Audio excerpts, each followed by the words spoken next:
한마디로 표현하는 겁니다. 누구나 다 그 인생을 묘사할 때 저분은 참 헌신의 사람이다, 기도의 사람이다, 어떤 사람은 고집불통이다, 어떤 사람은 저 사람은 날마다 늘 울던 우는 인생이었다, 또 저분은 평생 동안 아프기만 한 환자였다, 저분은 자식하면은 최고로 여기는 자식사랑의 사람이었다. 한 사람의 인생을 한마디로 이렇게 아마 표현할 수 있을 겁니다. 그게 인생 키워드예요. 성경에 나오는 아브라함 같으면은 이 사람은 뭐 믿음의 조상이기도 하지만 제가 볼 때는 참 순종의 사람, 이렇게 묘사할 수가 있고요. 모세 그러면 출애굽 이렇게 떠오르죠. 다윗 그러면 전쟁에 능한 사람도 되고 또 믿음의 사람이기도 하지만 그 사람은 실은 찬양의 사람입니다. 시편의 3분의 1을 다윗이 지을 정도로 다윗은 노래하는 사람, 찬양의 사람이라고 볼 수가 있습니다. 그런가 하면 바울 하면은 아마 선교의 사람 이렇게 정의할 수 있을 겁니다. 그러니까 인생 키워드는 그 사람을 묘사하는 한마디예요. 그런 점에서 여러분들은 한번 자문을 해보십시오.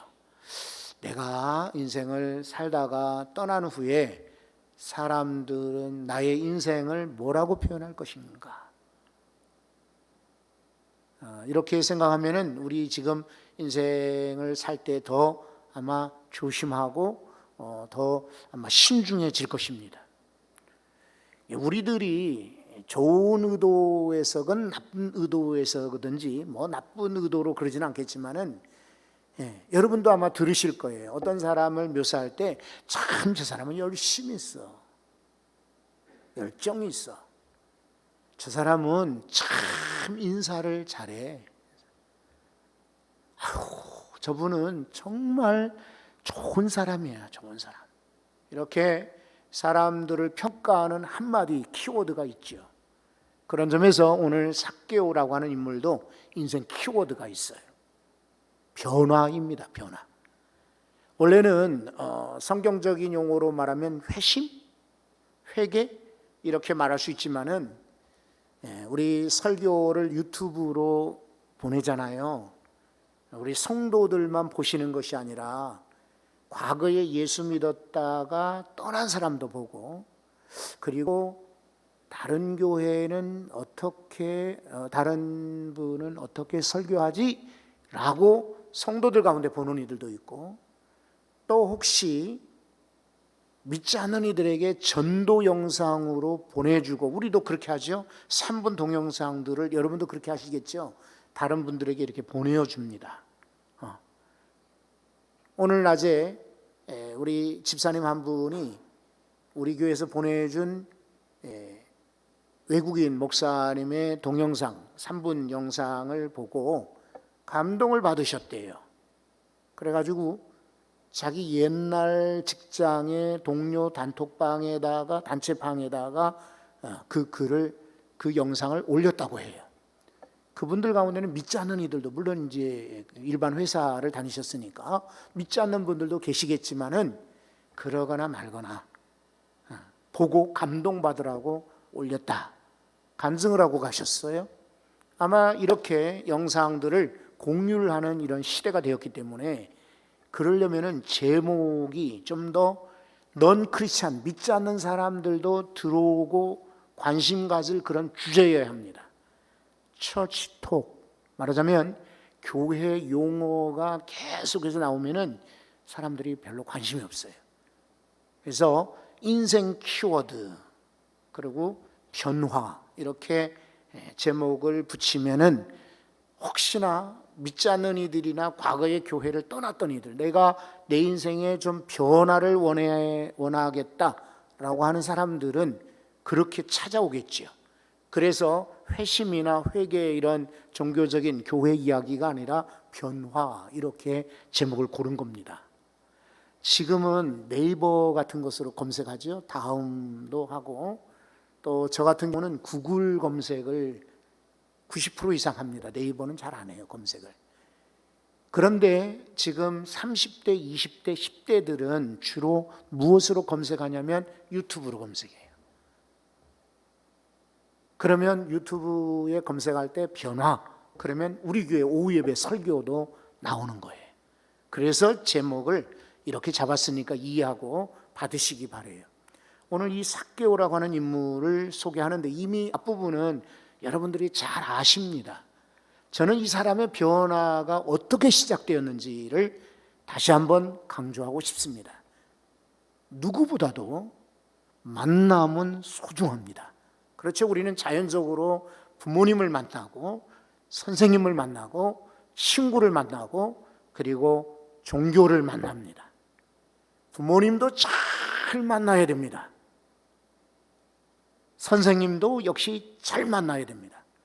친구도 중요해서 아마 어른 성도들은 우리 자녀들이 어떤 친구를 만나는가 이거를 아마 신경들을 많이 쓸 겁니다.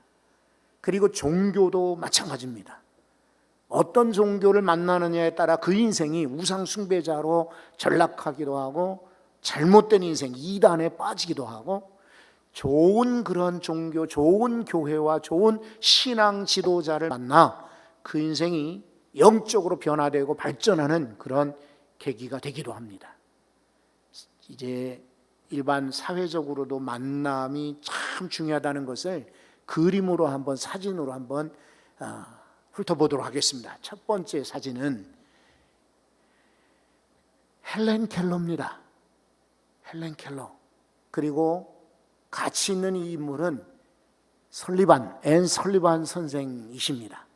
잘 아시다시피 헬렌 켈러는 그 당시 시각, 청각, 언어 3중의 장애를 가지고 있었습니다. 지금부터 100년 전입니다.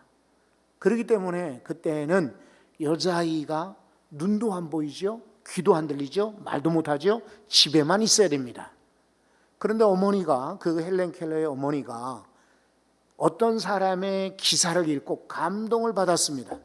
누군가 하면은 시각장애를 가진 어떤 남자가 이 사람이 대단히 아주 훌륭한 사람이 되었다는 기사를 읽게 돼요. 그래서 내 딸도 그런 변화를 줘야 되겠다 해서 이 시각장애인 학교, 맹아학교라고 그러죠. 이 학교에 보내게 됩니다. 여기에 20살 설리반이라고 하는 이 선생이 처음으로 발령받아 이 교사가 되었는데 아예 헬렌 켈러의 가정교사로 자원을 하게 됩니다. 다른 것은 그 다음 이야기는 여러분이 잘 아시죠. 만약에 이 헬렌 켈러가 이 설리반 선생님을 만나지 않았더라면 그 인생은 바뀌지 않았을 겁니다. 그런데 좋은 스승을 선생님을 만나서 같이 시각장애인 학교도 갑니다. 그리고 농아인 학교도 갑니다. 그리고 대학교도 같이 갑니다. 그 대학은 지금 하버드 대학하고 얼마 전에 이렇게 통합이 된 유명한 대학입니다. 최초의 시각장애인 학생으로 같이 들어가요. 선생님이 이 아이를 위해서. 그래서 이 설리반 선생이 유명해졌고 처칠, 영국의 수상인 처칠은 말하기를 이 세상에 가장 위대한 여성이다 라고 칭찬할 정도로 앤 설리반, 이 선생을 아주 칭송합니다. 이 설리반이 한 말이 있습니다. 시작하고 실패하는 것을 계속해라. 실패할 때마다 무엇을 얻을 것이다. 내가 원하는 것은 성취하지 않는다 할지라도 무언가를 가치 있는 것을 얻게 될 것이다. 여러분, 한마디로 말하면 헬렌 켈러 자기가 가르치는 이 켈러 이 어린 그 제자가 계속 실패하는 거예요. 안 보이니까, 못 들으니까, 말을 못 하니까. 하지만 계속해서 실패해도 도전해라 가르쳤더니 헬렌 켈러, 그 유명한 사람이 된 거예요. 두 번째 사진을 보여드릴게요. 이게 농구 황제라고 불리우는 마이클 조던입니다. 조던. 흑인 선수죠. 가장 존경받는 미국 흑인 중에 한 사람이기도 해요. 오바마 대통령 이전에는 이 조던, 마이클 조던이 흑인 청소년들의 우상입니다. 어마어마해 인기가. 조던 이름만 붙으면은 막 옷이며 가방이며 신발이 막 천정부지로 몇 배의 차이가 날 정도로 이름 하나만 해도 유명한 사람인데 사진을 금방 지워버리네요. 여기 옆에 있는 사람이 스미스라고 하는 딘 스미스라고 하는 이 농구 감독이에요. 노스캐롤라이나 대학교에, 노스캐롤라이나 대학은 미국 남부에 옛날 남북전쟁 당시에 남부군의 중심지였어요. 아예 그 농구팀 이름이 탈 힐입니다. 힐. 여성들이 그 신발 신는데 힐 있잖아요. 높은 굽. 그러면 탈은 뭐냐면 이 진흙, 그 다음에 이 끈적끈적하는 이걸 말해요. 타르. 아시잖아요. 배에 밑창 바르고 건물의 외벽에다가 발라서 방수 효과를 내는 타르. 석유에서 나온 타르. 그러니까 타르 힐이라고 부를 정도로 이 말이 뭐냐면 그만큼 아주 끈적끈적한 그런 승부를 보는 그런 지역이다. 그러니까 흑인들을 아주 무시하고 멸시하는 지역이 바로 이 사우스캐롤라이나 지역이었어요. 여기 대학교에 1961년도부터 93년도까지 농구팀 감독을 해요. 이 딘 스미스라고 하는 사람이. 그런데 마이클 조던이 신입생으로 들어왔는데 흑인 선수고 1학년 학생인데 주전 멤버로 세워요. 깜짝 놀랍니다. 지역 신문이고 대학교 동문회에서 난리가 났습니다. 아니 신입생 1학년짜리를 주전으로 만들어? 너 감독 미쳤냐? 그리고 신문에 막 사람들이 막 항의하고 전화 오고 농구팀의 후원을 끊겠다. 대학교 나는 지원 않겠다. 어떻게 그럴 수 있느냐라고 막 하는데 이 농구 감독은 이미 마이클 조던 이 아이가 아주 대성할 제목인 것을 알아보고 뜻을 굽히지 않고 1학년짜리를 주전으로 세워요. 그리고 보란듯이 그 해에 대학교 스포츠 연맹이 있거든요. 그 스포츠 연맹의 농구팀에 가서 우승을 해요. 2학년이 되니까 막 이제는 뭐 마이클 조던이 대학교의 농구 선수 가운데는 다 소문나게 돼요. 그러니까 그 아이만 막 한다고 막 파워를 시키고 넘어뜨리고 부상을 시켜요. 그러니까 감독이 2학년 때 이 아이를 보호해주고 지켜주려고 아예 NBA 농구 전미 농구 대회에 프로농구 팀으로 보내버려요. 대학 농구 팀으로서는 손실이 크죠. 왜냐하면 저런 아이를 4학년 때까지 붙들어 놓고 심지어 유급시켜서 붙들어 놔야 자기 팀이 우승할 터인데 그냥 일찌감치 아예 이 선수를 지켜주겠다 해서 NBA로 보내버린다니까요. 그러면서 이 감독은 말하는 거예요. 야, 농구 선수들이 대부분 공부는 안 하고 운동만 하다 보니까 부상을 당하고 중도 포기하고 나면 할 일이 없어. 학위도 없으니까. 그러니까 우리 농구팀은 이제부터 농구 시합도 중요하지만 공부를 해서 졸업을 해야 된다 해가지고 선수들에게 전부 공부를 하게 했어요. 좀 성적이 떨어지는 친구들은 개인 교수까지 불러다가 연습을 동시에 시키고 한쪽에서 공부하게 하고. 선수들이 불만이 많죠. 그리고 코치들이나 대학교에서도 저 감독이 이상한 거 아니야? 아니 운동선수 운동만 하면 되지 왜 공부를 또 시키나? 그런데 이 감독이 공부도 시키고 운동을 시키는데도 2번이나 전미대학교 연합에서 1등 우승을 하고요. 11번은 4강에 들게 만들어요. 뛰어난 명장 감독이죠. 그래서 이 마이클 조던도 프로팀에 갔지만은 너 졸업을 해야 된다. 그래가지고는 다시 구단의 허락을 받아서 다시 시카고 불스에 있을 때요. 이제 다시 이 대학까지 와서 결국은 졸업장을 따게 돼요. 이런 훌륭한 감독 때문에 일찌감치 알아보고 키워주고 응원해 주었기 때문에 마이클 조던, 이제 여자분들이나 죄송해요. 하지만 뭐 현실 일이 그렇죠. 나이 드신 분들은 이름 들어도 잘 모르시겠지만은 어쨌든 미국의 전설적인 농구 선수예요. 우리나라 허재 유관대. 그 정도로 아주 뛰어난, 그리고 흑인들에게 좋은 매너로 우상이 되는 거예요. 저 사람처럼 크고 싶다. 그래서 마이클 조던 이후로 농구 선수들이 많이 흑인들 가운데 자원하고 배출되어서 미국 농구를 이끌어가는 거예요. 어쨌든 이렇게 좋은 스승을 만나는 것은 그 개인에게 복이 되지요. 그런데 스승도 좋지만 삭개오, 이것도 한번 사진 한번 보시죠. 삭개오는 누구를 만납니까? 예수님을 만났습니다. 그래서 그 인생은 확 바뀐 거예요. 이 사람은 여기 성경에 소개된 것처럼, 자, 한번 누가복음 19장을 보시겠습니까? 삭개오라 이름하는 자가 있으니 세리장이요. 또한 뭐라고 그랬습니까?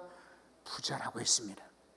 예수님께서 그리로 지나가시려고 하는데, 지나가시려고 하다가 삭개오가 마침 예수님을 만나려고, 옛날 성경에는 뽕나무지요. 근데 오늘말 우리말 지금 현재 개정개혁 성경에는 돌무화과나무입니다. 나뭇가지가 많아서 꼭대기에 쉽게 올라갈 수 있는, 사다리처럼 타고 올라갈 수 있는 나무가 돌무화과나무입니다. 여리고 구 여리고는 멸망, 이렇게 무너졌고 신여리고라 불리는 현대 여리고성의 저 안쪽에 지금도 이렇게 보호수처럼 철책을 쳐서 보호하고 지켜 있는, 성주순례 갈 때마다 누구나 다 한 번씩 가보게 되는 큰 나무가 이 돌무화과나무입니다. 여기에 올라갔다가 예수님과 눈이 마주치고 예수님께서 내려와라, 내가 오늘 너희 집에 유하면 좋겠다. 그러니까 반가워 금방 내려와서 자기 집으로 모시고 갔어요. 그리고 말씀을 듣고 그는 서서 말씀을 듣고 예수님께 고백을 합니다. 첫째, 제 재산의 절반을 나눠주겠습니다. 가난한 사람에게. 쉬운 일 아닙니다. 뉴스에서 보니까 김범수라고 하는 카카오 의장 되는 이가 자기 재산의 절반, 5조나 됩니다. 5조의 돈을 사회에 환원하겠다. 며칠 전에 신문에 보니까 김봉진이라고 하는 이 사람은 배달민족 혹시 시켜보신 적 있나요? 그래도 들어는 보셨죠? 배달민족의 처음 창업자인 김봉진이라는 사람이 있는데, 이 사람은 예수 믿는 사람입니다.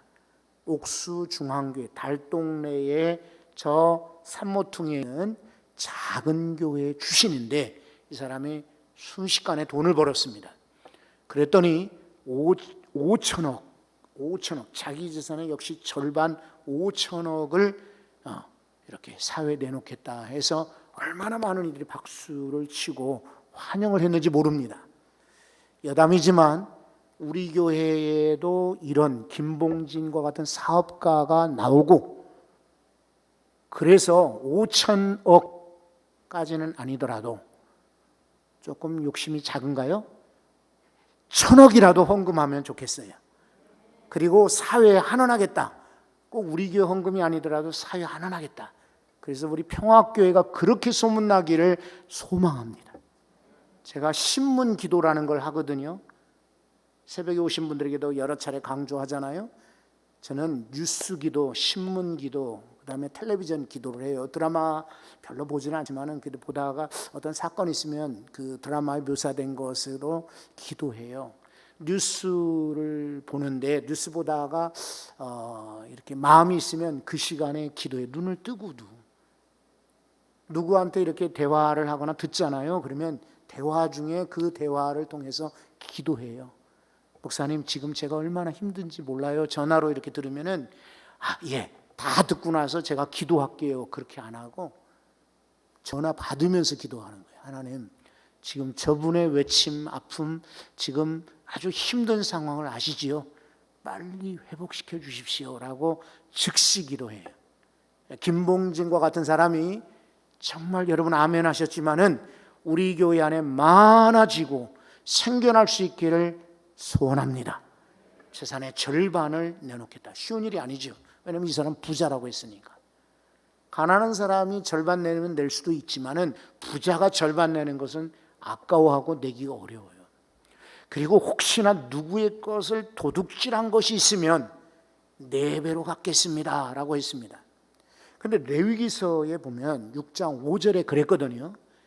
너희들 가운데 누구의 것을 도둑질한 사람이 있거든 도둑질한 물건에 5분의 1 더해서 5분의 1을 더해서 20%입니다. 그렇죠? 5분의 1을 더해서 그에게 돌려줘라 라고 성경이 율법이 강조하고 있어요. 그런데 이 사람은 5분의 1을 주겠다는 것이 아니라 4배로 갚겠다라고 했으니 이게 어마어마한 그런 고백이죠. 어떻게 이렇게 고백이 일어날 수 있을까? 예수님 만났기 때문에 그렇습니다. 그런데 여러분, 이거 재산을 나누겠다, 이거 여기서 끝이 아닙니다. 이 사람에게 정말 축복이 그 다음에 나옵니다. 뭐라고 합니까? 자, 9절에 보시면 예수께서 이르시되 구원이 언제입니까? 오늘입니다. 이 시간에 오늘 구원이 이 집에 이르렀으니. 여러분, 삭개오 한 사람의 고백이었지만은 주님은 선포하길 이 집에, 여기서 말하는 성경에서의 이 집은 지금 삭개오의 그 사람의 개인 집을 얘기하는 것이 아니라 그 가문을 이야기합니다. 가문 전체를 얘기하는 거예요. 그러니까 삭개오 때문에 그 가정 전체 가문들까지 친척들까지도 다 이 집에 구원이 이르렀다라고 선포하시고 이 사람도 아브라함의 자손이다. 다른 것 아닙니다. 돈을 내었기 때문에, 재산을 내었기 때문에 주님이 이 말씀하신 것이 아니라 이런 반응, 이런 삭개오의 고백을 듣고 믿음을 보시고 주님은 그에게 축복을 주셨어요. 우리도 그렇게 변화되어야 합니다. 그래서 오늘 삭개오의 인생 키워드 변화인데, 우선 변화는 만나야 된다. 할렐루야. 다른 사람 말고 예수님을 꼭 만나는 역사가 여러분 인생 가운데 있기를 바랍니다. 여러분 자녀들이 다른 사람도 잘 만나야 되지만 예수 만나야 변화될 줄로 믿습니다. 군대에서요, 이렇게 새로 신병이 오면은 인사들을 하거든요. 언제 예수 믿었는가 한번 손들어 봐라.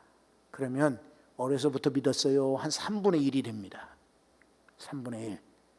그리고 학생 시절에, 학생 때 믿었다. 이제 주일학교 다니고 학생회 다녔다. 이런 친구들이 또 한 3분의 1이 됩니다. 그리고 3분의 1은 훈련소에서 믿었다. 이런 사람도 꽤 많습니다. 그래서 제가 한 번은 그 고백을 듣고 훈련소 교회에 저보다 상관이었는데 제가 편지를 썼습니다. 아무개 목사님, 우리 부대에 이번에 98명이 왔는데 이러이러한 한 30명 가까이가 이제 훈련소에서 예수 믿고 왔다니, 그때는 이제 대전에 이제 훈련소에 있었거든요. 이제 이리 왔다니 제가 정말 감사드리고 싶어요라고 제가 편지를 했어요. 그 정도로 훈련소가 참 중요한 거예요. 그런데 나중에 제가 이 설교를 하고 뒤에 나중에 확인을 해봤어요. 다음에 이제 후임 목사님에게 요즘에는 신병들 가운데 예수 믿는 일이 얼마나 돼요? 그랬더니 신병이 90명, 100명이 오면은 절반이 예수 믿는다고 손든다는 거예요. 절반이. 예전보다 많이 줄었더라고요. 그래서 원인이 뭐냐 그랬더니 이제는 모태신앙이나 학생 때 나온 친구들 말고 훈련소에서 예수 믿는 이들이 줄었다. 참 가슴이 아프더라고요.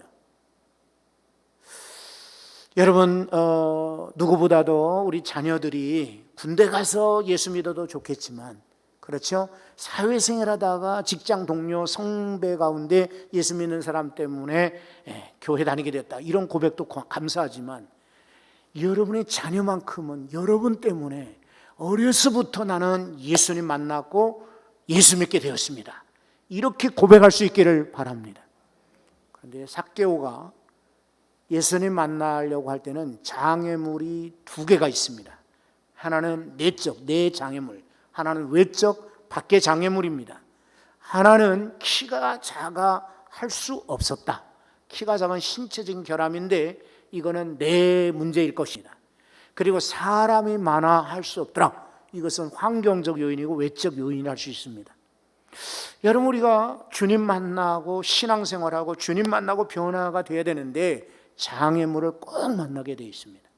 그리고 하나님께서는 순조롭게 하나님을 믿도록 길을 인도하지는 않습니다. 항상 걸림돌을 두고 방해물을, 장벽을 세워놓기도 합니다.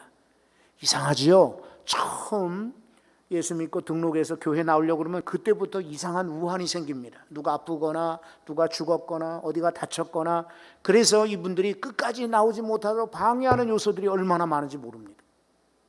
그런데 그런 장애물들을 뚫고 만나야 변화가 되는 것입니다. 우리 인생 가운데 장애물을 만날지라도 포기하지 말고 끝까지 주님을 만나는 역사가 있기를 바랍니다. 마지막으로 이 삭개오가 변화될 때에는 주님의 말씀을 따라가면서 변화가 이루어진 것입니다. 순서적으로 우리는 성경을 읽을 때 그만 이 돌무화나무에서 내려오자마자 예수님 말씀하셨죠. 내가 오늘 너희 집에서 유하해야 되겠다. 그때에 즐거워하며 자기 집으로 영접하거늘 집으로 모시고 갔고, 그 자리에서 서서 주님은 마당에 지금 세워놓고 자기도 마당에 서서 주님, 제가 주님 만났으니 이제부터는 제 재산의 절반을 가난한 사람에게 주겠습니다. 도둑질한 것 제가 4배로 갚겠습니다.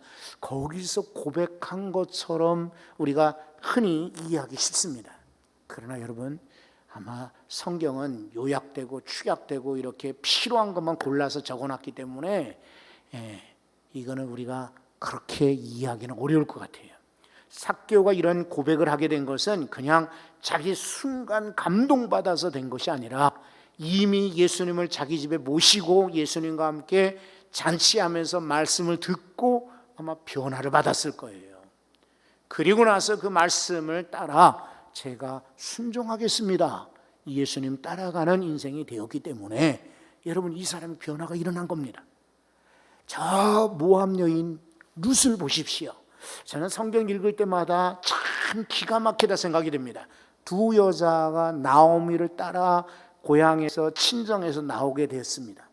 어느 정도 나와 이정표가 이제는 이 유대 나라가 가까워지고 이스라엘이요, 이제는 모압과의 경계선 국경선쯤에 있을 때에 나오미가 말합니다. 얘들아, 지금까지 나를 시어머니로 알고 섬긴 것 고맙다. 그런데 내 아들들이 죽었다. 그리고 이제 나는 늙었기 때문에 내가 다시 결혼을 해서 아이를 얻어 너희가 남편이 죽으면 그 다음 아들 동생과 결혼하게 돼 있는데 그럴 가능성 없으니 이제는 여기까지만 따라오고 돌아가라 라고 나오미가 신사적으로 이렇게 말을 했습니다. 둘 다 처음에는 다 아닙니다, 그리고 따라가겠습니다 했죠. 그렇지만은 한 여자는 예 알겠습니다, 그리고 어머니 말에 순종하여 고향으로 돌아갔죠. 그런데 한 여인은 끝까지 아닙니다, 어머니의 하나님이 나의 하나님, 어머니의 백성이 나의 백성입니다 라고 고백하면서 끝까지 쫓아갔죠. 이 어머니를 따라갔던 이 믿음과 이 결단 때문에 어찌 되었습니까? 다윗 왕의 증조 할머니 되고 예수님의 족보에 오르는 인생이 되지 않았습니까? 룻. 우리는 무엇을 따르느냐에 따라서 내 인생의 변화 아니면 정체, 둘 중에 하나입니다. 오늘도 주님의 말씀을 따라가고 믿음으로 결단하여 따라가는 인생은 변화되고 새로워질 줄로 믿습니다. 설교로 여러분 듣지 마시고요, 강연이 아니잖아요. 실제로 결단하셔야 돼. 나는 이제부터는 무엇을 따를 것인가? 무엇을 따를 것인가? 유튜브에 보면은요, 유튜브에 수많은 고수들의 이야기가 많이 나와요. 그러면 그 얘기가 그럴듯하고 저 얘기는 그럴듯해요. 유튜브를 어떻게 활용하느냐, 사람들은 거기에 관심 많지만 저는 유튜브를 문제는 뭘까? 유튜브 이유는 어떤 것이 있을까? 역량은 무엇일까? 미리 그걸 지금 막 고민하고 있어요. 그래서 엊그제 감찰에 모였을 때도 목사님들이 다 유튜브를 통해서 예배 설교 방송 내보는 것을 막 의논하고, 또 한 살이라도 젊은 목사님의 아이디어를 막 배우려고 하고, 목사님 평화교회에서 우리 지방의 목사님들에게도 유튜브로 예배를 좀 방송하도록 그런 세미나를 열어주시면 좋겠어요. 지난번 온라인 세미나처럼. 여기에 관심들이 많아요. 근데 저는 혹시라도 이 유튜브를 썼을 때 문제는 뭘까? 왜냐하면 유튜브에는 아주 선정적인 내용도 많습니다. 어른 성인 인증 그거 아주 쉬워요. 하는 거. 그리고 폭력적인 영상도 참 많습니다. 그리고 사람들의 영혼을 좀먹게 하는 이단들의 동영상이 얼마나 많은지 모릅니다. 그러니까 근사하게 교회, 성경, 성경 공부 이렇게 검색해 들어가면 문제가 커요. 이런 것을 어떻게 구분하게 하고 미리 방지할 수 있는 것이 뭘까? 그리고 저는 길게는 10년 후면은 아마 유튜브는 나는 내릴 것이다. 새로운 플랫폼이 나올 거다라고 전망을 해요. 그리고 실제로 지금 미국에서는 유튜브 이후를 지금 연구하고 있어요. 왜 이 말씀을 드리냐면은 무엇을 따르느냐에 따라 그 인생이 달라지고 변하는 거예요. 그런데 오늘 삭개오처럼 룻과 같이, 그리고 여러분이 아시는 베드로를 보십시오. 만약에 이게 이제 너희들이 이제 업으로 만족하지 말고 나를 따라와라. 그러면 내가 사람 낚는 어부가 되게 하리라 라고 예수님이 권하실 때 우리 같으면 어떡할 것 같아요? 여러분 같으면 우리는 성경을 읽고 설교를 들으니까 베드로가 참 믿음으로 결단하고 따라갔대 라고 하겠지만, 실제로 여러분 그럴 수 있어요? 여기 최정희 목사가 저 필리핀에 선교지가 있는데 여러분 집을 다 팔아버리고 직장 그만두고 나랑 같이 필리핀에 가서 선교합시다. 몇 명이나 여기 따라오실 것 같아? 그보다 더한 아마 상당한 무거운 중압감이 베드로에게 있었을 거예요. 그리고 기가 막히잖아요. 이게 말이나 돼요? 지금 어부도 중요한데 사람 낚는 어부? 무슨 이거 귀신 신하라 까먹는 소리야 라고 반발할 수 있고 아예 무시할 수 있는데, 베드로는 그렇게 하지 않았죠. 당장에 자기 배와 그물을 버려두고 예수를 따랐다. 예수를 쫓으니라. 누구를 따르냐에 따라서 그 인생은 업으로 끝나기도 하지만은 위대한 사도가 된 것입니다. 여러분 어때요? 우리 예수님 만나 변화할 수 있기를 바랍니다. 장애물이 있더라도 포기하지 말고 예수님을 끝까지 따라갈 수 있기를 바랍니다. 그리고 예수님을 따르되 내 것을 포기하지 않고는 예수를 진정으로 따라갈 수 없습니다. 나는 주님이 내게 포기하라고 말씀하시는 게 뭘까? 나한테는 무엇을 버려? 두 개는 다 안 되잖아요. 그릇에다가 흔히 하는 비유대로 여기 물이 있으면 그 다음에 소금을 담을 수 없습니다. 물을 쏟아야 소금을 붓는 것입니다. 맞죠? 잘 모르겠어요? 한번 쏟아볼까요? 이거 비워야 그 다음에 새 것을 넣을 수 있어요. 내 속도 완전히 비워야 주님으로 채울 수 있기 때문에 오늘 바로 삭개오처럼 우리가 비워야 될 것이 뭘까? 기도하고 결단하며 그렇게 살고 특별히 금년에 새롭게 변화되는 우리 인생 되기를 소원합니다. 하나님,